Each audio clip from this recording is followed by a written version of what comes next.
জি কর কাণ্ডে শিয়ালদা আদালত ইতিমধ্যেই সঞ্জয় রায়ের জন্য রায় ঘোষণা হয়ে গিয়েছে, যেখানে স্পষ্টই কিন্তু জানিয়ে দেওয়া হলো আমৃত্যু তাকে জেলের ভেতরেই থাকতে হবে। অতনু হালদার রয়েছেন আমাদের সঙ্গে এই মুহূর্তে। অতনু, আদালতে আজকে কি বললেন বিচারক? দেখো, তুমি তো জানো যে বিচারক যে সাজা শুনিয়েছেন আজকে, যে সব থেকে বড় প্রশ্ন এটাই ছিল যে আরজি করের তরুণী চিকিৎসককে ধর্ষণ এবং খুনে কলকাতা পুলিশের সিভিক ভলেন্টিয়ার সঞ্জয় রায়ের কি সাজা হবে।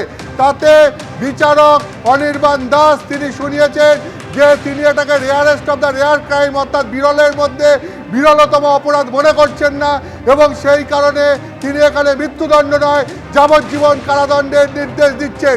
এবং একই সঙ্গে তিনি বলেন যে কর্মরত একজন চিকিৎসককে ধর্ষণ এবং খুনের ঘটনা ঘটে গেছে তার কর্মস্থলে, এবং সেটা একটা সরকারি হাসপাতালের মধ্যে, এবং সেই কারণে স্টেটকে অর্থাৎ রাজ্যকে সেই কারণে তাকে 17 লক্ষ টাকা ক্ষতিপূরণ দিতে হবে। এবং এইখানেই এই নিহত তরুণী চিকিৎসকের বাবা মা বলেছেন যে আমরা ক্ষতিপূরণ চাইনি, বাবা মা বলেছেন আমরা ক্ষতিপূরণ চাইনি। তাতে বিচারক অনির্বাণ দাস বলেছেন আমি জানি আপনারা ক্ষতিপূরণ চাননি, কিন্তু আইনে যা সংস্থান আছে সেই অনুযায়ী এই ক্ষতিপূরণের টাকা দেওয়ার কথা বলা হয়েছে, এবং এই টাকা নিয়ে আপনারা কি করবেন সেটা সম্পূর্ণ আপনাদের ব্যাপার। অর্থাৎ তরুণী চিকিৎসকের পরিবারকে যে 17 লক্ষ টাকা ক্ষতিপূরণ দিতে বলা হয়েছে, বিচারক অনির্বাণ দাস সেই নির্দেশ দিয়েছেন যে স্টেটকে সেই ক্ষতিপূরণ এই নিহত তরুণী চিকিৎসকের পরিবারকে দিতে হবে। তার কারণ ওই তরুণী চিকিৎসক হাসপাতালে, সরকারি হাসপাতালে কর্মরত অবস্থায় তিনি ধর্ষিত হয়ে খুন হয়েছেন, ফলে তার পরিবারকে 17 লক্ষ টাকা ক্ষতিপূরণ দিতে হবে। তাতে এই নিহত তরুণী চিকিৎসকের পরিবারের তরফ থেকে এজলাসে বলা হয়েছে যে তারা ক্ষতিপূরণ চাননি, তাদের ক্ষতিপূরণ লাগবে না। তাতে বিচারক অনির্বাণ দাস বলেছেন আমি জানি আপনারা ক্ষতিপূরণ চাননি, কিন্তু আইনে যা সংস্থান রয়েছে সেই অনুযায়ী এই ক্ষতিপূরণের টাকা দেওয়ার কথা বলা হয়েছে।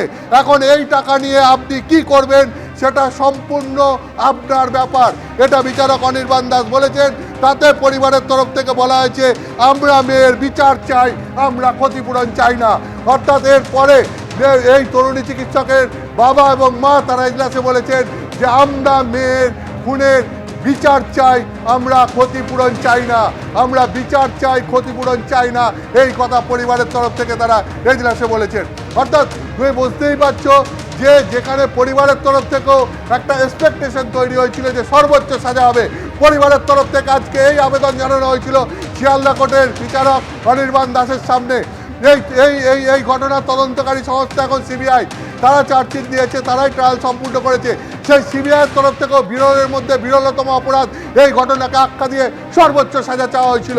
পরিবারের তরফ থেকে সর্বোচ্চ সাজা চাওয়া হয়, সিবিআইয়ের তরফ থেকে সর্বোচ্চ সাজা চাওয়া হয়, কিন্তু সঞ্জয় রায়ের আইনজীবী তিনি বলেন যে সুপ্রিম কোর্টের বিভিন্ন ক্ষেত্রে বিভিন্ন রায় রয়েছে, সেখানে বিরলের মধ্যে বিরলতম অপরাধ হলেই তাকে যে মৃত্যুদণ্ডের সাজা দিতে হবে তার কোনো মানে নেই। এরপর তিনি সঞ্জয় রায়ের আইনজীবীকে পয়েন্টগুলো লিখিত আকারে জমা দিতে বলেন, এবং তারপরে তিনি তার রায় প্রদান করেছেন, এবং সেখানে তিনি মৃত্যুদণ্ড দেননি।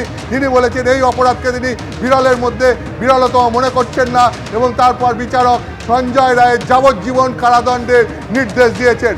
সঞ্জয় রায়ের যাবজ্জীবন কারাদণ্ডের নির্দেশ দিয়েছেন, মৃত্যুদণ্ড দেননি। যদিও পরিবারের তরফ থেকে এবং তদন্তকারী সংস্থা সিবিআইয়ের তরফ থেকে সঞ্জয় রায়ের সর্বোচ্চ সাজা অর্থাৎ মৃত্যুদণ্ডের দাবি করা হয়েছিল আদালতে, এবং সেই সঙ্গে সঙ্গে বিচারক অনির্বাণ দাস তিনি এই নিহত তরুণী চিকিৎসকের পরিবারকে 17 লক্ষ টাকা ক্ষতিপূরণ দিতে বলেছেন। যেহেতু সরকারি হাসপাতালে কর্মরত অবস্থায় এই তরুণী চিকিৎসককে ধর্ষিত হয়ে খুন হতে হয়েছে, তাই 17 লক্ষ টাকা ক্ষতিপূরণ দিতে হবে রাজ্য সরকারকে। তাতে পরিবারের তরফ থেকে জানানো হয়েছে যে আমরা ক্ষতিপূরণ চাইনি। তাতে বিচারক অনির্বাণ দাস বলেন যে আমি জানি আপনারা ক্ষতিপূরণ চাননি, কিন্তু আইনে যে সংস্থান রয়েছে সেই সংস্থান অনুযায়ী এই টাকা আপনাদেরকে দিতে বলার নির্দেশ দেওয়া হয়েছে। এরপর আপনারা ওই টাকা নিয়ে কি করবেন সেটা সম্পূর্ণ আপনাদের ব্যাপার। তাতে এই নিহত তরুণী চিকিৎসকের পরিবারের তরফ থেকে বলা হয়েছে আমরা মেয়ের বিচার চাই, আমরা ক্ষতিপূরণ চাই না।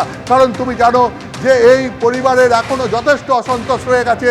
তারা এক মনে করছেন এই ঘটনার সঙ্গে একজন নয় একাধিকজন যুক্ত, এবং তারা এটাও মনে করছেন সিবিআই তদন্ত পদ্ধতিতে অনেক জায়গায় গাফিলতি রয়েছে, এবং তাদের আজকে দাবি ছিল যে সঞ্জয় রায়ের সর্বোচ্চ সাজা চান তারা। ফলে এই সমস্ত অসন্তোষগুলো পরিবারের মধ্যে রয়েছে, এবং সেইখান থেকেই পরিবারের লোকজন আর একবার এই মামলার সাজা ঘোষণার পর এজলাসে দাঁড়িয়ে বললেন, আমরা ক্ষতিপূরণ চাই না, আমরা বিচার চাই, আমরা আমার মেয়ের বিচার চাই। একেবারে বিচার চাই এই কথা বলছেন নির্যাতিতার পরিবারের তরফে। বলা হচ্ছে পরিবারের তরফে এই সর্বোচ্চ শাস্তির পক্ষে সওয়াল করা হয়েছিল, সিবিআই এর তরফে rarest of the rare case এবং একেবারে ফাঁসির সাজার জন্য আবেদন জানানো হয়েছিল, কিন্তু বিচারক rarest of the rare case মনে করছেন না এবং সেই কারণে আমৃত্যু কারাদণ্ডের নির্দেশ দেওয়া হয়েছে সঞ্জয় রায়কে।